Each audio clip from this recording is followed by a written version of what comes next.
की भौजी ना दी के कजरवा आखी मारेलू नजरवा मोर पत्थर की भौजी ना भौजी ना औती लगवे हमरा सर की मोर पत्थर की भौजी ना औती लगवे हमरा सर की मोर पत्थर की भौजी ना औती लगवे हमरा सर की मोर पत्थर की भौजी ना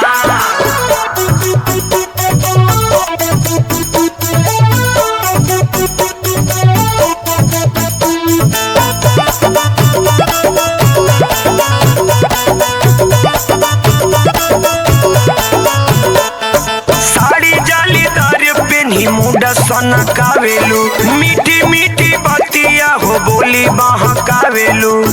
ए भौजी बोला हो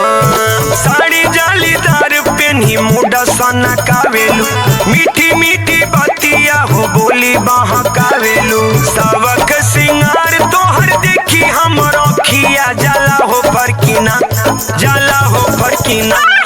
लगवे हमरा सर की मोर पत्थर की भौजी ना लगवे हमरा सर की मोर पत्थर की भौजी ना लगवे हमरा सर की मोर पत्थर की भौजी ना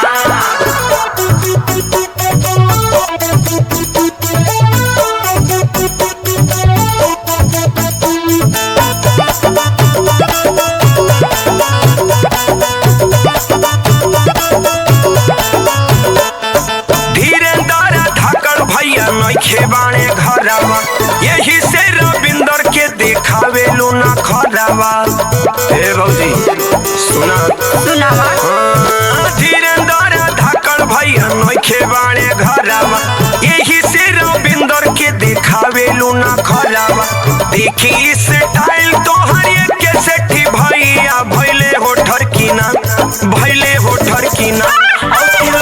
हमरा सर की मोर पत्थर की भौजी ना लगवे हमरा सर की मोर पत्थर की भौजी ना लगवे हमरा सर की मोर पत्थर की भौजी ना।